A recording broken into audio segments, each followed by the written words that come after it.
So did you hear what happened in St. Louis yesterday? This couple, the McCloskeys, not the McClans, right? Not to be confused with the McClans.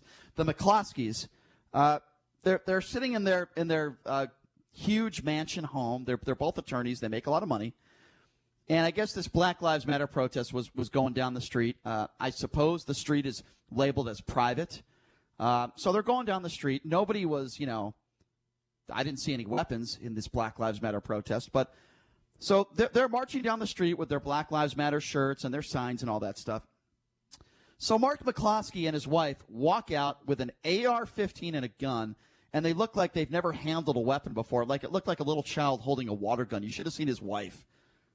What a bunch of idiots. So they walk out there with their guns, drawn, by the way. It's not like they were just had guns on their person. They were pointing it at the protesters, just like that guy a couple months ago with the bow and arrow that was pointing it at Black Lives Matter protesters. Really, they looked like they were ready for target practice, these clowns. Now, you might be saying to yourself, well, Brian, they were just defending themselves. Really, if they were really in fear for their life, why didn't they call 911? Why didn't they call the police? I'll tell you why. Because they were making a political statement, that's why. And now they are being investigated, and I hope they're charged with a crime. Because I'm going to tell you something right now, folks. If I was in an area, let's just say, and I didn't know I was on private property, because I would imagine some of those protesters did not know. Some might have. Some maybe didn't know. They were just in the protest. If somebody was pointing a weapon at me and I had a weapon on me, I would be in fear for my life and I would shoot. That's just me. If anybody pointed a gun at me, unless you're law enforcement, of course, if just a total stranger that's not an officer pointed a weapon at me and I had a gun on me, I would shoot because I would feel like my life was in danger. And those two dopes, this dopey couple, who happen to be Trump supporters, by the way, I would just throw that in there. I think that's important. Thought that it was okay to point their weapons at these Black Lives Matter protesters. So Mark McCloskey is the wonderful husband who was holding the AR-15. And it looked like the last time he held an AR-15 was probably the last time he hugged his wife. It's probably been a while. But anyway, Mark McCloskey, this is the man that was caught on video holding this AR-15. He spoke to a local television station describing what happened. Have a listen to this. As soon as I said this is private property, those words enraged the crowd. And horrid, absolute horrid, came through the now smashed down gates, coming right at the house. I mean, my house, my east patio was 40 feet from Portland Place Drive, and these people were right up in my face, scared to death. Well, if you're scared to death, sir, then why didn't you call the police? If you were scared to death, why didn't you call 911? Look, if they were banging down your door, you probably wouldn't have had time to call the police. I would have understood that. But if you were so scared, you're an attorney, what's the first thing you do? You call the police, you dope. Then he says it got worse. Have a listen to this. At that point, everybody got enraged. There were people wearing body armor. One person pulled out some loaded pistol magazines and clicked them together and said, "You're next." We're threatened with our lives, threatened with a house being burned down, my office building being burned down, even our dog's life being threatened. It was about as bad as it can get. I mean, and there was,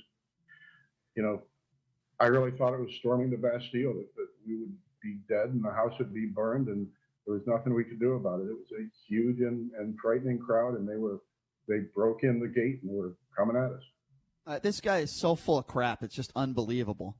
They threatened to kill my dog. They threatened to kill. By the way, we all saw the video, sir. We didn't see any of that. You are a liar. And by the way, if I heard that somebody was threatening my life again, I'll go back to what I said earlier. I would have called the police. I would have called 911. This man didn't do that. He wanted to be the tough guy on the ranch. It's what he wanted to be. And he wanted to hold up that AR-15 and point it at people with his stupid wife. So he was asked, does he regret what he did? Listen to his answer. Well, we were obviously upset. My wife doesn't know anything about guns, but she knows about being scared. Yep. And she grabbed a pistol. And she's married to you. I had a rifle, and I was very careful. I didn't point the rifle at anybody. Yes, the you only did. thing that stopped the crowd from approaching the house was when I had that rifle and I was holding it. It's the only thing that stemmed the tide. I can't blame my wife for being terrified and for doing what she could to protect what she thought was her life. It was a horrible event. Yeah, well, I'd be terrified, too, if I was married to you. I don't blame her for being terrified and scared. I would be as well. By the way, you're a liar, sir. McCloskey, the liar. You were absolutely pointing it at people. We saw the video. You're a liar. Now, listen, if you walked out there with your gun not drawn, I wouldn't have had a problem with it. I don't think you would have handled it the right way. Like I said, you should call police.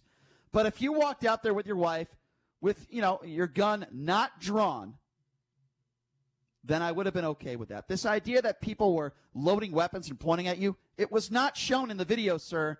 We have video of it. You're wrong. You're a liar. This man decided to take matters into his own hands because he wanted to be the tough guy on the ranch like Dallas Ewing. He wanted to be one of those guys, the tough guy on the ranch with the cowboy hat. That's who he wanted to be. I'm going to show you. I'm going to make a political statement.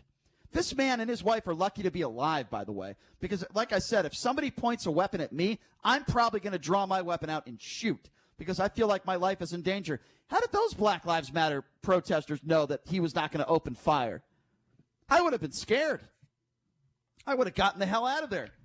Well, I don't think there's any evidence that they were on his lawn or they were approaching his They were not. front door. I guess, and there's even some dispute about whether he claims that they broke a lock on the gate to the neighborhood.